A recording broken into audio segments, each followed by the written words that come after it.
गम गणपतये नमः। ओम श्री सरस्वत्यै नमः। ओम श्री सद्गुरु परमात्मने नमः। श्री योग वासिष्ठ महारामायण निर्वाण प्रकरण 48वां सर्ग है आज का। इसका विषय है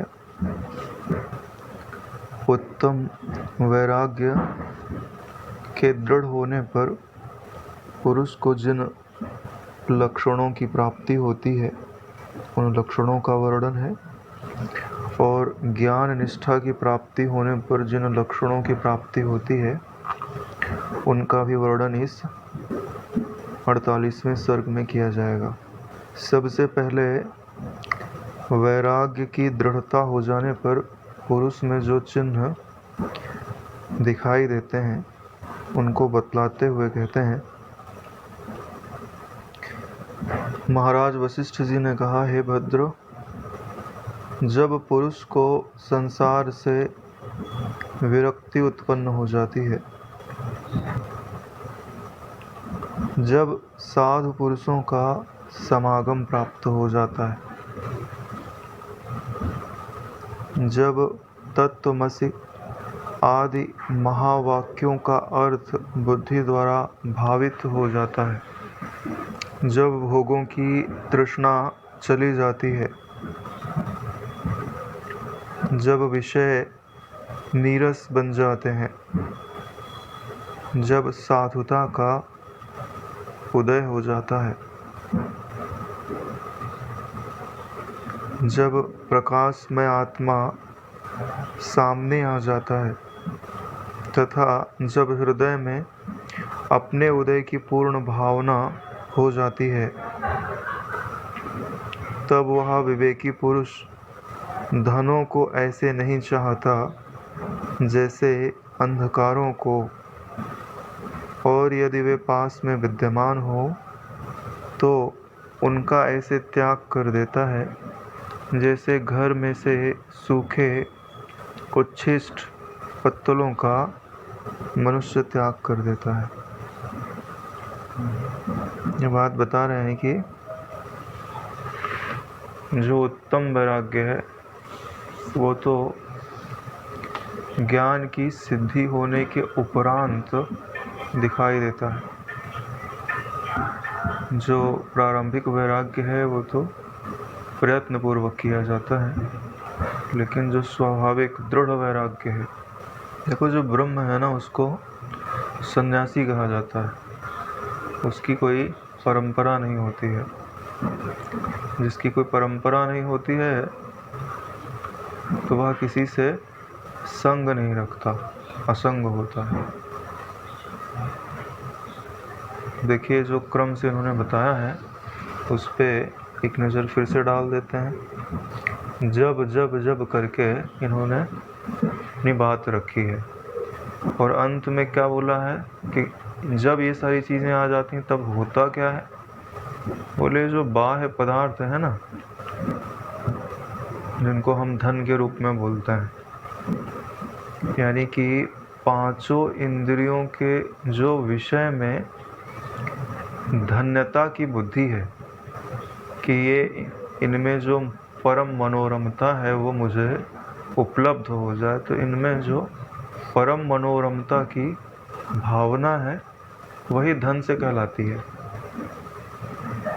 भाई आप धन से क्या खरीदना चाहते हो? यानी पांचों इंद्रियों के सबसे उत्तम भोगों को ही तो खरीदना चाहते हो। तो वास्तव में धन आपके ये भोग हुए ना, जिनके हृदय में परम विवेक जागृत हो गया है। उनकी दृष्टि में क्या आ रहा है कि ये सारे धन अंधकार रूप हैं। अंधकार रूप क्यों है? क्योंकि ये तो उनके प्रकाश से हैं, और जो प्रकाश से होता है उसमें स्वयं का ज्ञान नहीं होता, वो अंधकार रूप ही होता है। ये विषय आपको नहीं पहचानते, आप विषयों को पहचानते हो, इसलिए विषयों का स्वरूप अंधकार रूप ही हुआ।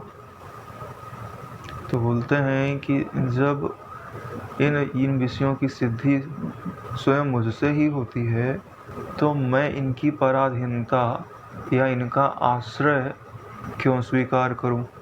इसके लिए वह इनको ऐसे त्याग देता है जैसे घर में कोई जूठी पत्तल होवे, सूख गई हो रखे रखे। आज तो जूठी है, ऊपर से सूख गई है।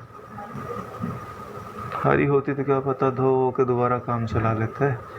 हाँ, तो सूख गई है, पत्ते पत्ते अलग हो जाते हैं उसके, तो किसी काम नहीं आती, उसको तो फेंकना ही बनता है। ऐसे ही जितने भी इस शरीर के बाह्य संबंध हैं या इस मन के बाह्य संबंध हैं, वो आज नहीं तो कल वहीं रखने योग्य हैं जहाँ उन्हें रखना चाहिए। ज़्यादा नहीं बोला जा सकता है। और ऐसी हृदय की स्थिति कब होती है? तो पहले बोलते हैं कि जब संसार से विरक्ति उत्पन्न होती है। रक्त माने होता है जुड़ाव, विरक्ति माने होता है अलगाव, अलग हो गए।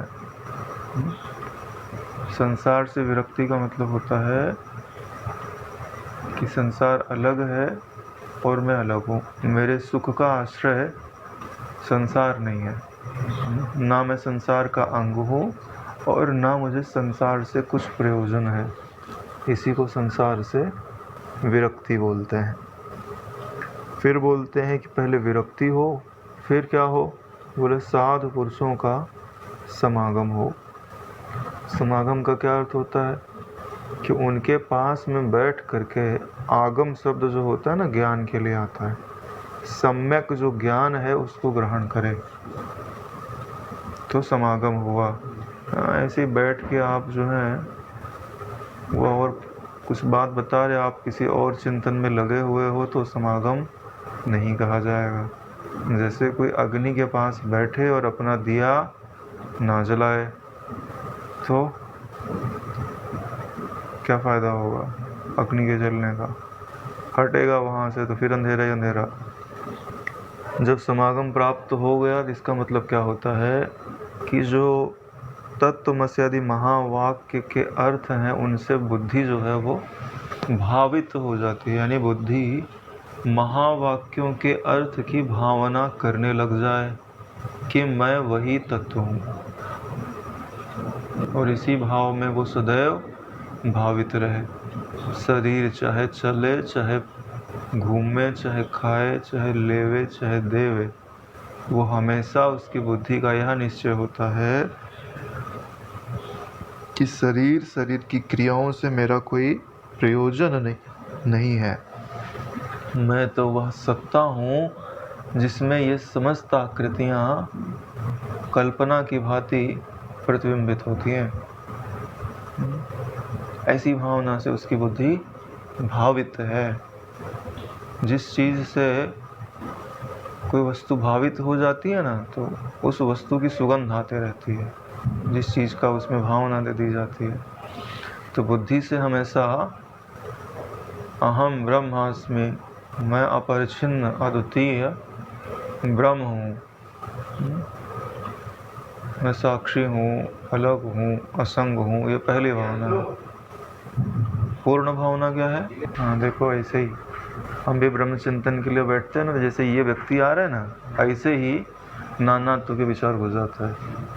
हाँ, डिस्टर्ब कर देते हैं फटाक से। अरे भैया, जैसे एक गड्ढा हो है, उसमें से व्यक्ति बाहर निकलना हो और उसको प्राइज़ मिलने वाला हो कि जो सबसे पहले बाहर निकलेगा उसको लाख रुपया मिलेगा। हाँ, तो व्यक्ति जो बाहर निकल रहा है ना, उसको क्या करते हैं? उसको टांग पकड़ खींच देते हैं। ऐसा नहीं सोच रहे हैं कि हम 100 लोग हैं, एक आदमी को जाने दें, बाकी सब लोग प्राइज़ बांट लें, है ना? और टाइम 10 मिनट का है, किसी को बाहर निकलने नहीं देंगे, ठीक है ना? ऐसे ही जब आत्मविद्या की प्राप्ति होती है तो अरे भैया, केवल आपको ही पुरस्कार नहीं मिलता, आपकी कर्म इंद्रियों को भी मिलता है।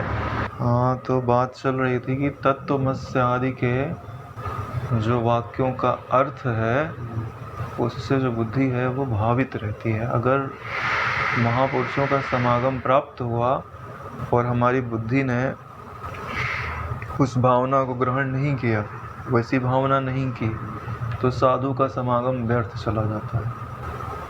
जैसे कोई दूसरे के घर से आग मांग के लाए लेकिन खुद की आग ना जला पाए तो क्या करेगी दूसरे के घर की आग? पहले आग मांग के लाते थे, इतना माचिस वाचिस नहीं होता था। घर में ही एक तो रात में घर में आग जो है कंडे में रख के दबा देते थे कि सुबह तक बनी रहे। पहले इतनी माचिस वाचिस कहाँ हुआ करती थी, अब जमाना आगे निकल गया है। तो हाँ, बात ये तो जो साधुओं के समागम से महावाक्यों को अर्थ को ग्रहण करे और उसमें बुद्धि को लगा देवे कि बुद्धि इस आग को अपने में ग्रहण कर लेवे। बुद्धि में जब तक महावाक्यों के अर्थ रूपी अग्नि को बुद्धि ग्रहण नहीं करेगी ना, तब तक आपके हृदय में दिया नहीं जलेगा। ये बात समझ लीजिए। और आपको स्वयं अनुभव होगा कि वह दिया निरंतर जल रहा है कि नहीं जल रहा है, हृदय में प्रकाश है कि नहीं है, आपको स्वयं अनुभव होता है। हर क्रियाओं में यदि असंगता परिलक्षित हो रही है, ठीक है, क्रियाओं की परिसमाप्ति होने पर आपको आपकी अद्वैतता हस्तमलकवत अनुभव हो रही है, और फिर अगर आप ओम करके समाहित चित्त होना चाहते हैं तो समस्त विषयों का निराश हो रहा है कि नहीं हो रहा है। अगर ये तीन चीज़ें आपको उपलब्ध हैं तो समझ लीजिए कि आपकी जो बुद्धि है वो महावाक्यों के अर्थ से भली भांति भावित हो रही है।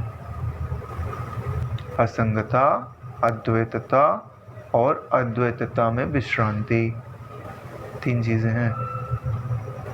असंगता से शुरुआत होती है, अद्वैतता मतलब अच्छा खासा उसका अभ्यास चल रहा है, समझता है कि मेरा ही स्वप्न है, इसमें न कोई ज्ञानी है न कोई अज्ञानी है, सब मेरा ही प्रतिबिंब मात्र है, मैं ही सारे रूपों में दिखाई देता हूँ। इसके लिए बोल रहे हैं कि महावाक्यों का अर्थ बुद्धि द्वारा भावित हो जाता है।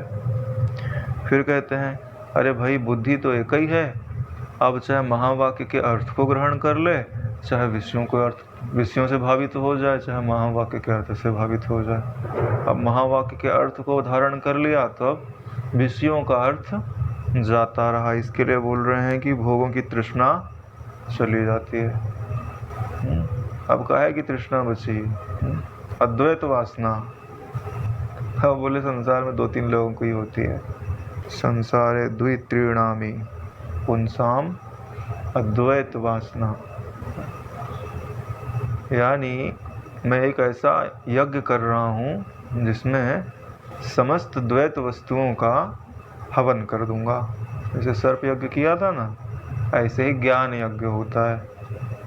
सर्प यज्ञ तो पूरा नहीं हुआ, सांप तो अभी भी घूमते हैं, लेकिन जो तत्ववेत्ता हो गया ना, वो जो ज्ञान यज्ञ करता है उसमें कुछ भी शेष नहीं रहता। जितने भी भेद भ्रम हैं उन सब को वो स्वाहा कर देता है, जल गए। और अग्नि देवता ने ज्ञान देवता प्रसन्न हो जाते हैं, बोले क्या चाहिए, वरम ब्रूयात। बोले हमारा जो स्वरूप है वो हस्तमलकवत प्रकाशित हो जाए। तो वही गुरुजी उसी रूप में बोलते हैं कि हाँ बेटा तू वही तत्व है कि जो द्वैत के निराश के उपरांत शेष रहता है, जिसमें यहाँ द्वैत भ्रम मात्र ही प्रतीत होता था। विषयों की तृष्णा चली जाती है, विषय नीरस हो जाते हैं और साधुता का उदय हो जाता है। बोले साधुता का उदय हो जाता है, इसका क्या अर्थ होता है? साधुता का अर्थ होता है कि जो साध समझ लो ना, एकदम सीधा वस्तु,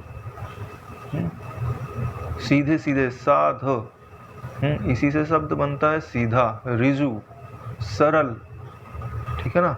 साधु शब्द से समझना चाहिए कि जो ज्ञान के द्वारा जिसका अंतःकरण एकदम से ऋजु हो गया हो, यानी अब उसमें न छल है, न कपट है, न दुराव है, एकदम सरल हृदय, उसी को साधु बोलते हैं। जिसके हृदय में कपट होवे ना, एक बात को छुपा लेवे, दूसरी बात को प्रकट करे, वो साधु नहीं कहा जाता। ये बोले साधु पुरुष है, मतलब ये यह बात नहीं जानते कि कपट किसको बोलते हैं, झूठ बोलना किसको बोलते हैं, द्वेष क्या होता है, इनसे उनका परिचय ही नहीं है, उसको साधु बोलते हैं।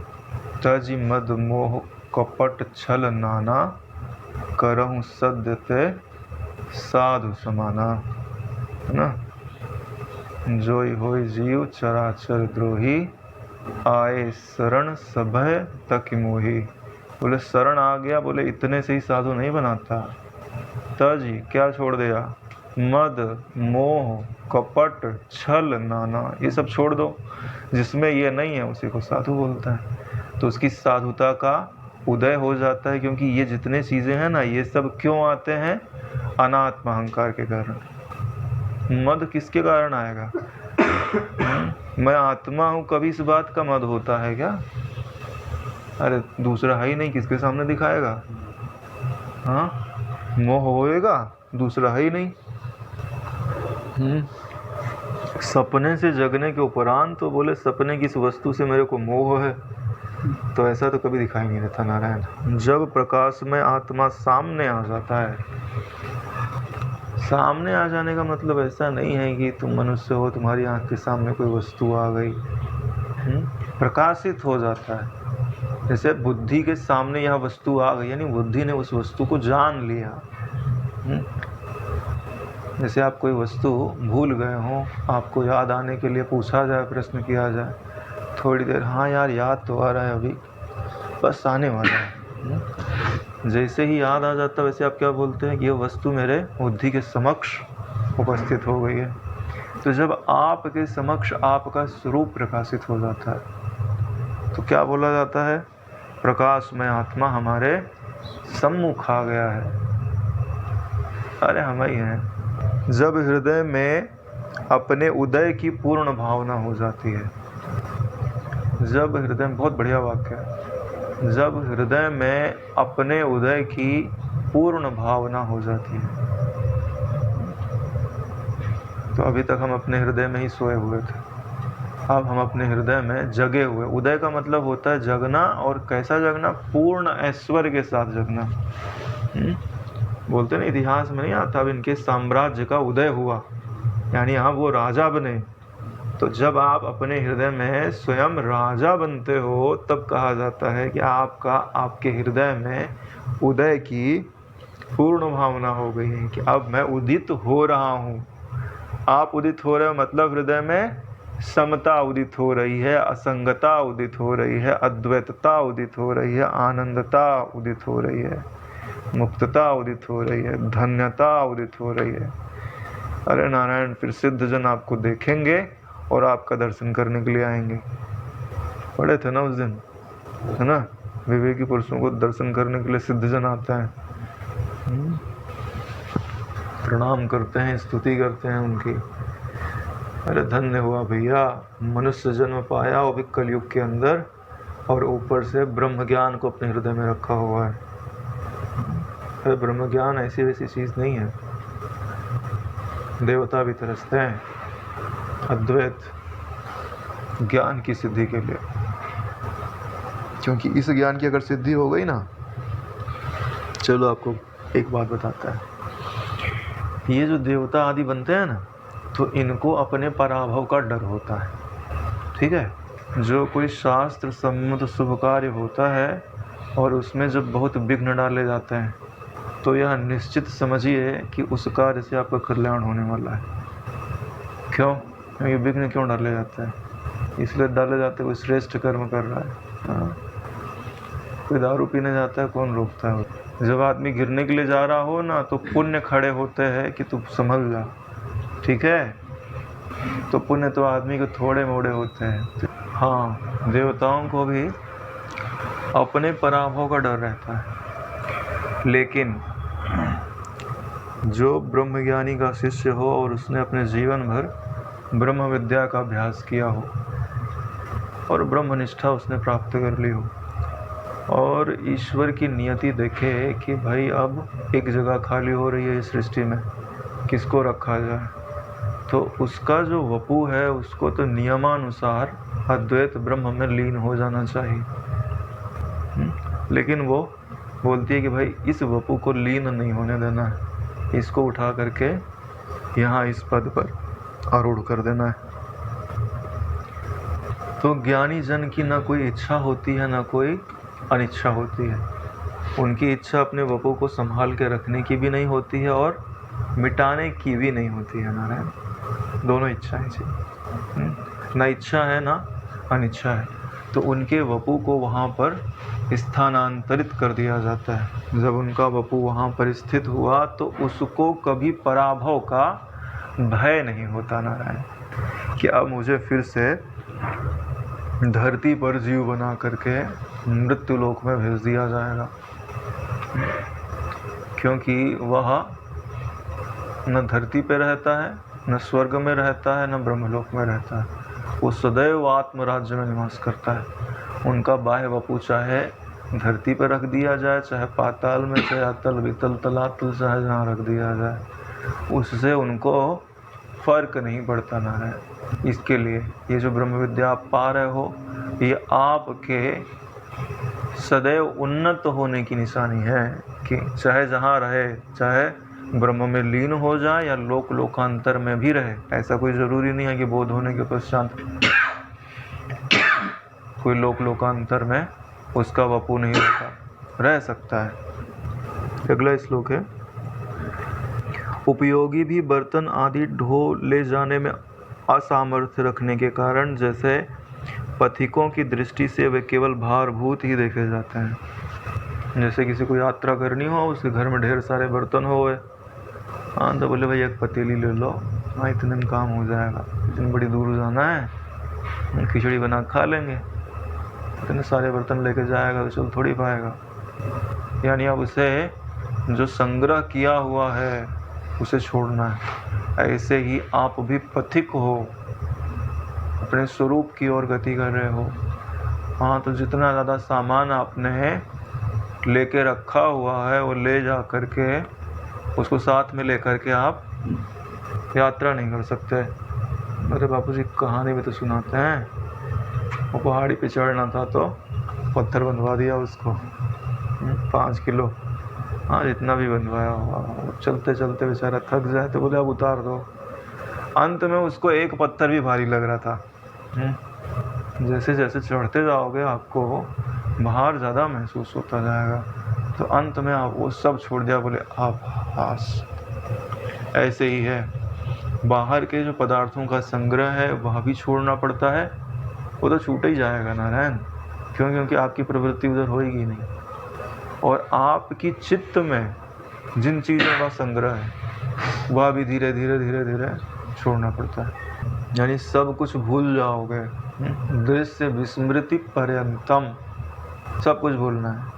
ये जो पढ़ रहा है ना, ये भी क्यों? क्योंकि ये किसी चीज़ के इलाज के लिए आपके चित्त में रखे जा रहे हैं। वो अगर इलाज हो गया ना तो इनकी आवश्यकता नहीं है, शास्त्रों के अर्थ की भी आवश्यकता नहीं है। नारायण, आगे जा कर के जब आप चरमोत्कर्ष पर पहुंच जाओगे, आपका ज्ञान निवृत्त हो जाएगा, तो ब्रह्माकार वृत्ति की भी आवश्यकता नहीं रहती है। अरे पहुंच गया अपने घर, मोटर वोटर की ज़रूरत का है कि। हाँ, तो पथिक की दृष्टि से उसके जो ज़्यादा बर्तन है ना वो भारभूत है।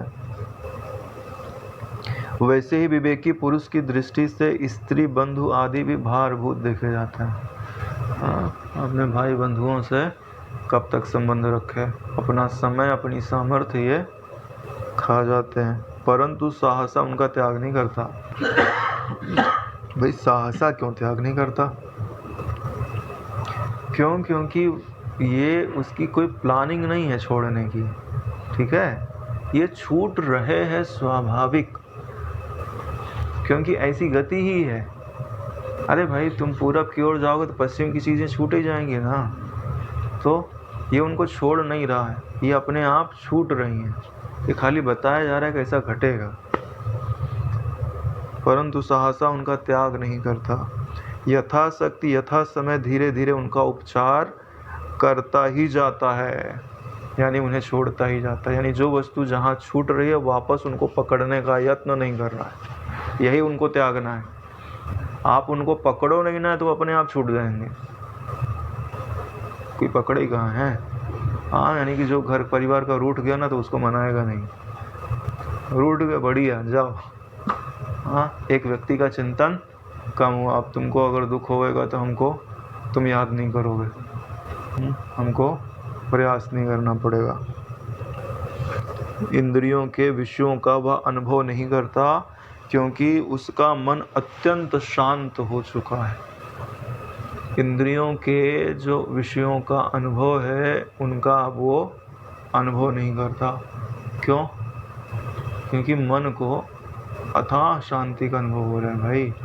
शांति में जो रस है ना वो ऐसा रस तो विषयों में भी नहीं है। एक बार अगर टेस्ट आ गया ना तो बोले भाई चलो भाई तुमको घुमा लाते हैं, अरे कौन सच में अगर आप गहरी शांति में विराजमान है ना, आपका चित्त किसी भी चीज़ में प्रवृत्त होना नहीं चाहता। खूब किसी व्यक्ति खूब गहरी नींद आई हो, आप उसको प्रलोभन दो भाई हम तुमको यहाँ ले चलते हैं या खिला, अरे जाओ तुम सोने दो पहले। वो तो सोने से ज़्यादा खतरनाक उसका आनंद होता है। उसी का विस्तार करते हुए कहते हैं कि विवेकी जीव यानी ऐसा जो विवेक को धारण किया हुआ है एकांत स्थानों में, दिगंतों में। दिगंत किसे बोलते हैं? जहाँ दिशाएं जो है मिलती हुई दिखाई देती हैं, है ना। इधर देखो ना, आसमान जो है धरती से मिल रहा होता है। दिगंत यानी दिशा का जहाँ अंत हो जाए, दिशा का तो अंत होता नहीं है, उसी को लोग दिगंत बोल देते हैं। दिगंतों में, सरोवरों में, जंगलों में, उद्यानों में, पवित्र देशों में, अपने ही घरों में, मित्रों की विलासपूर्ण क्रियाओं में, सुंदर बाग आदि के भोजनों में, यानी सुंदर बगीचे में भोजन दिया गया हो, शास्त्रों के तर्कपूर्ण विचार में, शास्त्रों के तर्कपूर्ण विचार में, यानी कि जब शास्त्रार्थ आदि होता है ना तो अपनी श्रेष्ठता सिद्ध करने के लिए जो व्यक्ति अच्छा भी बोल रहा है ना तो उसकी बात काटी जाती है। तो जब शास्त्र का अर्थ लगाया जाता है ना तो वहाँ तर्क की प्रधानता नहीं होती है। किसकी प्रधानता होती है? श्रद्धा की प्रधानता होती है। क्योंकि तर्क होता है चाकू, ठीक है, चाकू का काम होता है काटना। बोले काटना भी ठीक है, लेकिन तुमको पता ये होना चाहिए कि जो मैं तर्क कर रहा हूँ वह सिर्फ काटने के लिए है कि किसी उचित अर्थ की सिद्धि के लिए भी है। ऐसा नहीं तुम चाकू लेके पूरा पेड़ ही काट डाले। हाँ, छटिंग करने के लिए दिया गया पेड़ को, तो तुमने क्या किया, हाथ में आ गया तो बस छांटते छांटते पूरा पेड़ उड़ा दिए। हाँ, तो बोले कि सत्यानाश कर दिया तुमने। तो ज़्यादातर यही काम करता है कि काटते काटते जिस वस्तु को सिद्ध करना था ना उसके भी निषेधत्व की सिद्धि कर दी। इसके लिए लिखा गया शास्त्रों के तर्कपूर्ण विचारों में अज्ञानी की तरह, यानी इन सब चीज़ों में जो चीज़ अभी तक गिनाई गई है, अज्ञानी की तरह दीर्घ काल तक आस्था बांध कर नहीं रखता। यानी थोड़े समय ठीक है मिल गए लेकिन हम इनसे हम सुखी हो जाएंगे, ऐसी उसकी आस्था नहीं है। आसक्ति ना होने के कारण दीर्घ काल तक स्थित भी नहीं रहता। यानी इनको ऐसी चीज़ें मिल गई तो ऐसा नहीं लगा कि मैं यहीं रहूं, ऐसे ही मिले, ऐसे ही खाऊं, ऐसे ही रहूं, है ना, क्योंकि उनमें वो रहता ही नहीं है। अरे कितनी भी सुंदर चीज़ हो, जब ध्यान करने के लिए बैठेगा तो क्या वस्तु उसके चित्त के अंदर घुस जाएगी? वो तो बाहर छूट जाएगी ना, तो वो और ही कहीं निवास करता है। जैसे आप लोग ब्रह्म में निवास करते हैं, चलते फिरते, जो आकाशवत व्याप्त तत्व है आप अपना मैं उसमें रखते हैं, उसी को अपने मैं रूप में स्वीकार करते हैं, उसी को उसी के भाव से अपनी बुद्धि को भावित रखते हैं कि वही निर्विषय, जिसका आदि नहीं है, अंत नहीं है। अरे जो जड़ नहीं है नारायण, चेतन है। ये जितनी चेतनता दिख रही है ना, सब उसी की सत्ता के कारण है। ये जो हम बात बोल रहे हैं ना, हमारे मुख से वचन निकल रहे, हमारे वचन के निकलने के पहले उन वचनों को जानता है क्या निकलने वाला है। ऐसा वो चेतन तत्व है। दिखता कैसे? बोले घन जड़ के जैसा दिखता है, दिखता घन जड़ के जैसा है, लेकिन है परम चेतन। सबकी चेतनता उसी से सिद्ध। लेकिन प्रेम करने के लिए जाओ ना तो कपट कर लेता है। बोले प्रेम में क्या होता है भाई, कोई वस्तु जैसे किसी को गिफ्ट दिया जाता है ना, तो गिफ्ट का मतलब कब? जब वो जाने नहीं, सरप्राइज हो तो अच्छा लगे।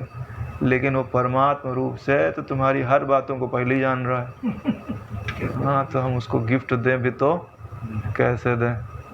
फिर भी आरोपित करके भाई चलो, जैसे भगवान शिव जी जानते तो सारी बातें हैं, हाँ, कि सती जलने वाली है, ये भी बात उनको पता है कि इसकी क्या नियति है।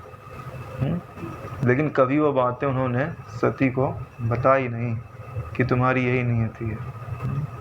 उसके साथ जैसा व्यवहार करना था वैसा उन्होंने उस समय किया। हाँ, तो परमात्मा भी बोलता है कि चलो जीव है, हाँ, जीव की तरह वो भी हमें पुचकार पुचकार के चलाता रहता है। ये तो उसकी जो बातें हैं तब समझ में आती हैं जब आपके ऊपर आपके गुरु की कृपा होवे। ये जो सत्शास्त्र आपके सन्मुख है, ये आपके गुरु की कृपा है। इस धरती पे जितने ब्रह्मज्ञानी हो गए हैं और आगे जितने होते रहेंगे, नारायण वो सब आपके गुरु हैं। क्योंकि गुरु तत्व जो होता है ना, वो पृथक नहीं होता है, एक ही तत्व है। रूप अलग अलग हो सकता है, पहचान ना होना चाहिए। हमारे गुरुजी जो हैं वो दादा गुरुजी से अलग नहीं है, उनके गुरु से अलग नहीं। जोड़ोगे ना सारे ब्रह्मज्ञानियों की लिंक एक ही साथ मिलेगी, सब एक में समाहित है। सच्चाई है। वचन अलग अलग हो सकता है, अनुभूति एक ही की है ना। ऐसा देखोगे तब सत्वस्तु को समझोगे। क्यों? क्योंकि आप अभी एक ही आकृति में रुक गए तो इतनी सारी आकृतियों में अपने गुरुजी को कैसे देख पाओगे? पहले ब्रह्मज्ञानियों में तो देखना चालू करो। कोई ब्रह्मज्ञानी दिखे तो हमारे गुरुजी इनके रूप में अवतरित थे, उनकी आकृति हटाओ, अपने गुरुजी को बिठाओ। एक दिन दुष्ट से दुष्ट व्यक्ति को भी हटाओ, गुरुजी को बिठाओ। ऐसे ही करोगे तभी तो अनुभव होगा। गुरु रेको जगत सर्वम ब्रह्म विष्णु शिवात्मकम गुरु परतरम नास्ति। जब गुरुजी को ऐसा देखोगे तब गुरुजी बोलेंगे हाँ बेटा तू भी ऐसा ही है। गुरु को व्यतिरिक्त मत करो, गुरुजी को अन्वित करो सब में। व्यतिरिक्त करो दूसरे की आकृतियों को। कई बार हम अपने गुरुजी की श्रेष्ठता के चक्कर में उनको हम अलग कर देते हैं सबसे। उनको ब्रह्म बनाओ नारायण, विशेष बनाने की जरूरत नहीं है। विशेषत्व तब तक अच्छा लगता है जब तक आप ज्ञान में प्रवेश नहीं करना चाहते। क्यों? क्योंकि तब तक परिच्छन्नता है ना नारायण। कोई बोलता है कि हमारे गुरुजी श्रेष्ठ हैं, बाकी सब लोग निकृष्ट हैं। अरे भाई, तुमने दूसरे को छोड़ कैसे दिया अपने गुरुजी के सिवाय? हाँ, ऐसा बोलो मेरे गुरुजी के सिवाय कोई है ही नहीं, जाओ खत्म करो कहानी। दूसरा कोई होवे तब निकृष्ट श्रेष्ठ का प्रश्न होवे। अपने गुरुजी को चक्रवर्ती राजा बनाओ, तुम एक छोटे से इलाके का राजा क्यों बनाते हो? अरे भाई, दूसरा कोई होवेगा तब तो कंपैरिजन होवे, हमारे गुरुजी के सिवाय कोई है ही नहीं। ऐसा निश्चय होना चाहिए। सांप भी मर जाए और लाठी भी नहीं टूटनी चाहिए। द्वैत भी निवृत्त हो गया और गुरु की सत्ता भी प्रतिष्ठित हो गई। इसीलिए बोल रहे हैं कि वह कदाचित प्रारब्धवश उन स्थानों में रह भी गया, यानी ऐसे सुंदर स्थान है, पवित्र स्थान है, तो भी वहां रहकर तत्ववेत्ता पुरुष की खोज करता है, लिखा हुआ है। यानी आप चाहे जहां रहो, आपका कर्तव्य बनता है कि वहां तत्ववेत्ताओं को ढूंढ लो। ना करे नारायण आपका देह छूट जाए 2-4 दिन, 10 दिन, 100 दिन, है ना। तो ये वाक्य याद रखना। बोध नहीं हुआ तो जहां भी शरीर भासे वहाँ सबसे पहला काम है, यहाँ कोई तत्ववेत्ता रहते हैं क्या? ढूंढो, जाओ।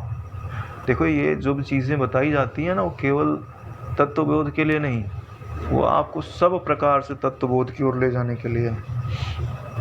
क्या पता किसकी कैसी परिस्थिति हो गए, क्योंकि ऐसे जो तत्ववेत्ता होते हैं ना, वो पूर्ण शांत होते हैं। जो पूर्ण शांत है उसके पास बैठोगे तो शांति का अनुभव होने लगेगा। दांत होते हैं। दांत किसको बोलते हैं? इंद्रिय निग्रह के कारण जिनके चित्त में शांति निवास करती है उसको दांत बोलते हैं या दांती बोलते हैं। ठीक है। शांति किसको बोलते हैं? शम के कारण, शम के कारण चित्त में जो शांति निवास करती है ना, उसको शांति बोलते हैं। और दम के कारण चित्त में जो शांति निवास करती है उसको दांती बोलते हैं। क्षमा के कारण चित्त में जो शांति निवास करती है ना, उसको क्षांति बोलते हैं। ठीक है ना। है सब शांत रूप, सम रूप, लेकिन किस कारण से आ रही हैं, इसके लिए उस शब्द को आगे लिख दिया गया। शांति, द अंति, क्षांति, है ना। संस्कृत बड़ी विलक्षण भाषा है हमारा। समझ में आया ना तो ज्ञान का भंडार है, अगर समझ में नहीं आया ना तो बोले इसके आगे हम जा नहीं सकते। अपनी आत्मा में ही रमने वाला, यानी दूसरे से प्रयोजन ही नहीं होना रहा, अपने आत्मा में ही रमने वाला। अब बोलो क्या आंख बंद करके ही बैठा है, अपनी आत्मा में रम रहा है? तो अरे बोले आंख खोलने के बावजूद जो भी दिखाई देता है उसमें उसका भेद दृष्टि नहीं है। जो देख रहा है वही दिख रहा है। ज्ञान ही देख रहा है और ज्ञान ही दिख रहा है। मौनी है यानी कुछ बोलता नहीं है। अरे भाई बाहर से बोल भी रहा हो ना तो भी वो मौनी ही है। अभी ये शब्द निकल रहे हैं ना तो देखने वाला बोल थोड़ी रहा है। मौन ही है नारायण मेरा स्वरूप, मैं वास्तव में मौन ही हूँ, कभी बोला नहीं मैंने कभी। ऐसा आपका भी अनुभव है, सबका अनुभव, जो भी विचार करेगा उसका अनुभव है। ना विचार करने वाले का स्वरूप वैसा है और विचार करने वाले का अनुभव वैसा है। स्वरूप तो सबका वैसे ही है, विचार करने वाले की बलिहारी है। एकमात्र विज्ञान रूप ब्रह्म की कथा में निरत रहता है। एकमात्र विज्ञान रूप ब्रह्म की कथा में निरत रहता है। कथा में निरत रहता है मतलब कहानी कहते रहता है, ऐसा नहीं है नारायण। यानी जब कोई नहीं है तो उसके अर्थ में निमग्न है। अगर समकक्ष मिलते हैं तो चर्चा करता है, और अपने से निम्न कोटि का मिलता है तो उसको उपदेश करता है। यानी वो सब प्रकार से अपनी बुद्धि को ब्रह्म तत्व में ही लगा करके रखता है।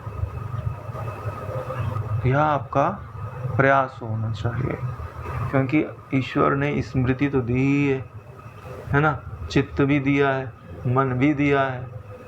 ठीक है, तो चित्त से ब्रह्म का चिंतन करो, बुद्धि से उस ब्रह्म तत्व का निश्चय करो, और मन में जो स्मृति है, ठीक है, उससे उस तत्व के संबंधित जो भी गूढ़ रहस्य होते हैं उनको अपनी स्मृति में रखो। अरे भाई जो वस्तु जिसके लिए दी गई है उसमें उसको उसमें नहीं लगाओगे तो किस में लगाओगे? यो निरंतर अन्वेषण करने पर अवश्य आत्मा का दर्शन होता है। तो ऐसे तत्ववेत्ता को खोज लेना और उनकी शरण ग्रहण करना कि मैं आपकी शरण हूँ। और अब वो अपने आए हुए पुरुष की, अपने शरण में आए हुए पुरुष का त्याग नहीं करता है। दयालु होते हैं ना। जैसे कोई अग्नि के नज़दीक जाए तो अग्नि उसका त्याग नहीं करती कि तुम मत आओ मेरे पास। आए हो प्रकाश ले लो, ठीक है, गर्माहट ले लो। कभी जल थोड़ी मना करते, नदी थोड़ी मना करती। ऐसे ही संत महापुरुष कभी किसी को मना नहीं करते। वो स्वयं अपनी दुर्वासना से दूर चला जाता है, वो उनको ढकेलते नहीं है। इस तरह अभ्यास के बल से शांत विवेकी पुरुष स्वयं ही जल में निम्न यानी नीचे के भाग के सदृश परम पद में विश्रांति प्राप्त कर लेता है। जब आपको तत्ववेत्ताओं का सानिध्य मिल गया तो फिर आपने क्या किया, बोले अभ्यास किया घनघोर। लोग यही मार खा जाते हैं ना। महापुरुष मिल गए तत्ववेत्ता, बोलेंगे अब धक्का मार देंगे हम पार हो जाएंगे। ऐसा तो लिखा ही नहीं, हमने तो नहीं पढ़ा कहीं, है ना, स्पष्ट लिखा हुआ है। इस तरह अभ्यास के बल से, अरे भाई परीक्षक ग्रेस मार्क देगा तो कितने देगा, हाँ 30 नंबर पाओ तो 4 नंबर ले लो, 34 नंबर में पास हो जाओ। अब तुम्हारी कॉपी लिखने तो नहीं जाएगा, हाँ रिस्टिकेट कर दिया जाएगा, टीचर को ही हटा दिया जाएगा। हाँ बोले तो भैया जो इस सृष्टि में नियम बनाया हुआ है ना, उसका उल्लंघन तो कोई भी नहीं कर सकता है, ब्रह्मा जी भी नहीं कर सकते। पात्र होगा तभी मिलेगा, पात्र होना चाहिए। पात्र कैसे बनता है उसी की बात है यहाँ पर। लिखा हुआ है अभ्यास के बल से शांत विवेकी पुरुष, यानी अशांत भी विवेकी होता है क्या? जो विवेक करे और अशांत रहे, इसका मतलब है कि उसने ठीक से विवेक नहीं किया। क्योंकि विवेक के 2 हिस्से हैं, ठीक है। एक हिस्से में विवेकी स्वयं निवास करता है।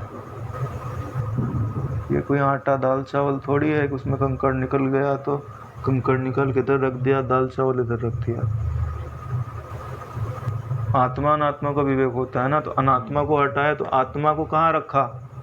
अरे आत्मा तुम स्वयं हो, उसको कहाँ रखोगे? अनात्मा से अलग कर दिया तो अनात्मा ही तो शांति थी, तुम शांत नहीं हो गए। हाँ तो फिर ऐसे जो विवेक करने वाले होते हैं ना, वो लोग प्रोफेसर लोग होते हैं, हाँ जिनको खाली पढ़ाना है दूसरों को कि हाँ भैया ये विवेक कर लो, ये रहा आत्मा। उनका आत्मा वो ब्लैक बोर्ड पे रहता है जहाँ पे उन्होंने समझाया है, यहाँ साक्षी रूप में निवास नहीं करता है। तो बोले जब इस प्रकार का उसने विवेक कर लिया ना, तो जल का निचला हिस्सा ना अत्यंत शांत होता है। जितनी भी लहर वहर होती है ना, वो ऊपर होती है। ग्रहण है, त्याग है, आकृतियों को ग्रहण करना, फिर थोड़ी देर में छोड़ देना, ये सब वायु के संपर्क से जल में ऊपर ऊपर भासता है, नीचे नहीं भासता है, ठीक है ना। तो ये वायु कौन है? बोले चित्त रूपी वायु है। अहो भुवन कल्लोलय विचित्र द्राक समुत्थितम मई अनंत महाबोधो चित्तवते समुद्यते। मुझ अनंत चैतन्य रूपी महासमुद्र में ये जगत रूपी लहरियाँ कब उत्पन्न होती हैं? जब बोले चित्त रूपी वायु चलती है।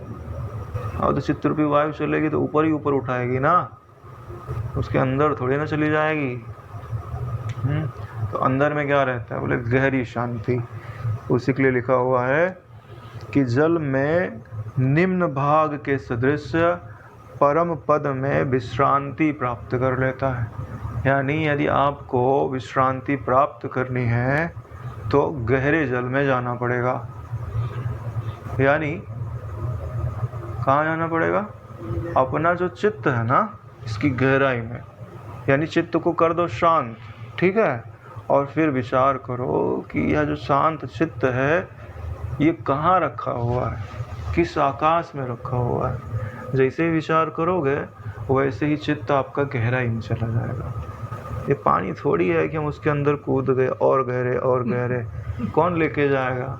यहाँ विचार ही आपको गहराई प्रदान करता है और अविचार ही आपको उथला, हाँ एकदम बाहर बहिर्मुख बना देता। आज यहीं विश्राम लेते हैं।